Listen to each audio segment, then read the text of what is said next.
हर हर महादेव देव, हर हर महादेव देव। धर्म प्रेमी बंधुओं, श्री शिव महापुराण रुद्र संहिता पार्वती खंड के 91 51वें अध्याय में आप सब सुनेंगे आज रति के अनुरोध पर श्री शंकर का कामदेव को जीवित करना, देवताओं द्वारा शिव की स्तुति।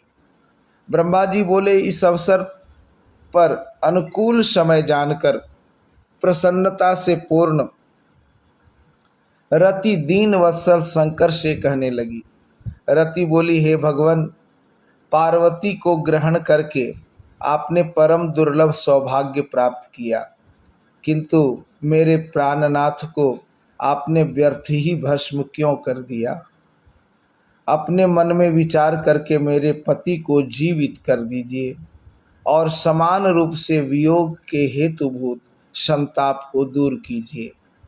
हे महेश्वर, इस विवाहोत्सव में सभी लोग सुखी हैं, केवल मैं ही अपने पति के बिना दुखी हूँ। हे देव, मुझे सनाथ कीजिए। हे शंकर, अब आप प्रसन्न होइए। हे दीन बंधो, हे परम प्रभो, अपने वचन को आप सत्य कीजिए। इस चराचर त्रिलोकी में आपके बिना कौन मेरा दुख दूर करने में समर्थ है, ऐसा जानकर मुझ पर दया कीजिए। हे नाथ, हे दीनों पर कृपा करने वाले, सभी को आनंद देने वाले, उत्सव पूर्ण अपने इस विवाह में मुझे भी आनंदित कीजिए। मेरे पति के जीवित होने पर ही प्रिया पार्वती के साथ आपका विहार पूर्ण होगा, इसमें संदेह नहीं। आप सब कुछ करने में समर्थ हैं, क्योंकि आप परमेश्वर हैं।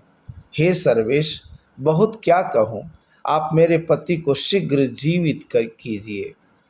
ब्रह्मा जी बोले, इस प्रकार कहकर रति ने अपने गांठ में बंधी हुई काम की भस्म उन्हें दे दी और हे नाथ ऐसा कहकर उनके सामने विलाप करने लगी। रति के रुदन को सुनकर वहां उपस्थित सरस्वती आदि सभी स्त्रियां रोने लगी और अत्यंत दीन वचन कहने लगी। देवियां बोली, हे प्रभु, आप भक्तवत्सल नाम वाले दीन बंधु और दयानिधि हैं। आप काम को जीवित कर दीजिए तथा रति को प्रसन्न कीजिए। आपको नमस्कार है। ब्रह्मा जी बोले, उनके इस वचन को सुनकर महेश्वर प्रसन्न हो गए। उन करुणा सागर प्रभु ने शीघ्र ही उन पर कृपा दृष्टि की।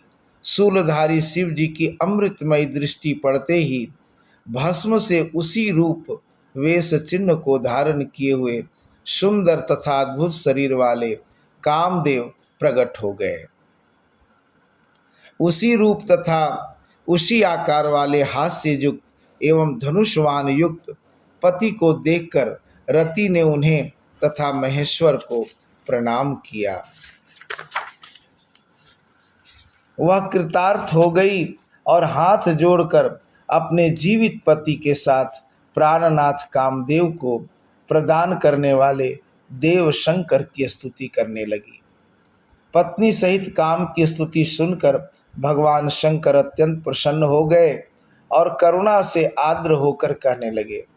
शंकर जी बोले, हे काम, स्त्री सहित तुम्हारी स्तुति से मैं प्रसन्न हूँ। हे स्वयंभव, अब तुम अभीष्ट वर मांगो, मैं उसे तुम्हें देता हूँ।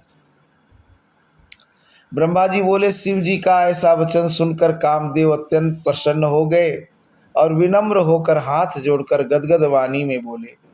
कामदेव बोले, हे देव, हे महादेव, हे करुणा सागर, हे प्रभु, हे सर्वेश, यदि आप प्रसन्न हैं तो मुझे आनंद प्रदान कीजिए। हे प्रभु, मैंने पूर्व समय में जो अपराध किया था उसे क्षमा कीजिए।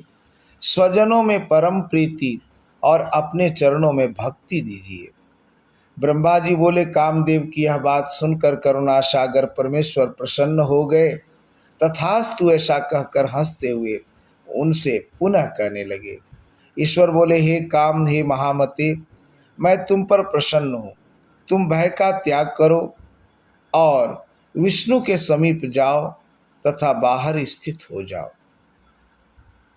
ब्रह्मा जी बोले, यह सुनकर वह कामदेव सिर झुकाकर प्रभु को प्रणाम करके परिक्रमा कर उनकी स्तुति करते हुए बाहर जाकर विष्णु एवं अन्य देवताओं को प्रणाम कर उनकी उपासना करने लगा। देवताओं ने कामदेव से संभाषण कर कल्याणकारी आशीष प्रदान किया। इसके बाद प्रसन्नतापूर्वक शिव जी का हृदय में स्मरण करके वे विष्णु आदि उनसे कहने लगे। देवता बोले, हे काम, तुम धन्य हो जो शिव जी के द्वारा दग्ध हो जाने के बाद भी उनके अनुग्रह पात्र बने और अखिलेश्वर ने सात्विक कृपा दृष्टि से तुम्हें जीवित कर दिया। कोई भी किसी को सुख दुख देने वाला नहीं है। पुरुष स्वयं अपने किए हुए कर्म का फल भोगता है। समय के आने पर रक्षा, विवाह तथा जन्म होता है, उसे कौन रोक सकता है। ब्रह्मा जी बोले, ऐसा कहकर उनका सत्कार करके सफल मनोरथ वाले वे सभी विष्णु आदि देवगण सुखपूर्वक वहीं स्थित हो गए। कामदेव ने भी प्रमुदित होकर शिव जी की आज्ञा से वहीं निवास किया। उस समय जय शब्द, नमः शब्द और साधु शब्द होने लगा। उसके बाद शिव जी ने अपने निवास गृह में पार्वती को बाईं ओर बैठाकर उन्हें मिष्टान्न का भोजन कराया और उन्होंने भी परम प्रसन्न होकर उन शिव जी को भोजन कराया। इस प्रकार लोकाचार में लगे हुए वे शंभु वहाँ का कृत्य करके मेना तथा हिमालय से आज्ञा लेकर जनवास में चले गए। हे मुने, उस समय महोत्सव होने लगा, वेद ध्वनि होने लगी और लोग चारों प्रकार के बाजे बजाने लगे। शिव जी ने अपने स्थान पर आकर मुनियों को, मुझे तथा विष्णु को प्रणाम किया। देवता आदि ने लोकाचार के कारण उनको भी प्रणाम किया। उस समय जय शब्द और नमः शब्द का उच्चारण होने लगा और सभी प्रकार के विघ्नों को दूर करने वाली मंगलदायिनी वेद ध्वनि होने लगी। विष्णु, मैं, इंद्र, सभी देवगण, ऋषि, सिद्ध, उपदेव एवं नाग अलग अलग शिव जी की स्तुति करने लगे। देवता बोले, हे शंकर, हे सर्वाधार, आपकी जय हो। हे महेश्वर, आपकी जय हो। हे रुद्र, हे महादेव, हे विश्वंभर, हे प्रभो, आपकी जय हो। हे कालीपते, हे स्वामिन, हे आनंद प्रवर्धक, आपकी जय हो। हे त्रयंबक, हे सर्वेश, आपकी जय हो।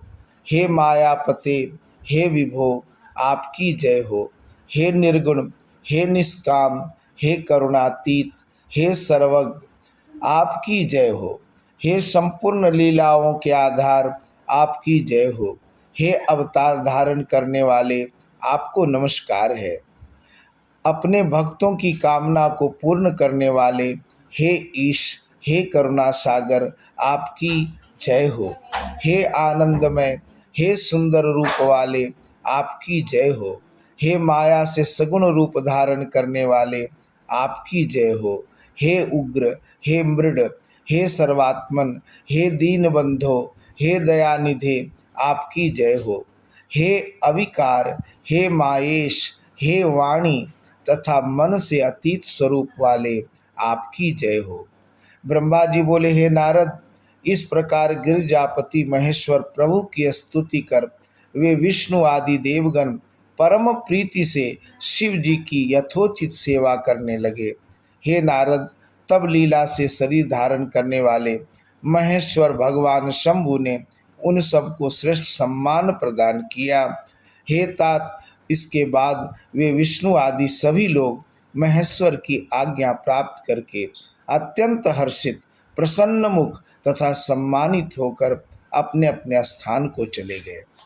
इति श्री शिव महापुराणे ब्रह्म नारद संवादे द्वितीयायाम रुद्र संगीतायाम तृतीये पार्वती खंडे काम संजीवन वर्णनम नाम 51 उत्तमोऽध्याय। इस प्रकार श्री शिव महापुराण के अंतर्गत द्वितीय रुद्र संहिता के तृतीय पार्वती खंड में काम संजीवन वर्णन नामक 51वां अध्याय पूर्ण हुआ। हर हर महादेव देव। तो ये था 51वां अध्याय। कल 52वें अध्याय में आप सब सुनेंगे हिमालय द्वारा सभी बरातियों को भोजन कराना, शिव का विश्वकर्मा द्वारा निर्मित वास गृह में शयन करके प्रातः काल जनवासे में आगमन की कथा। आज के लिए इतना ही। धन्यवाद।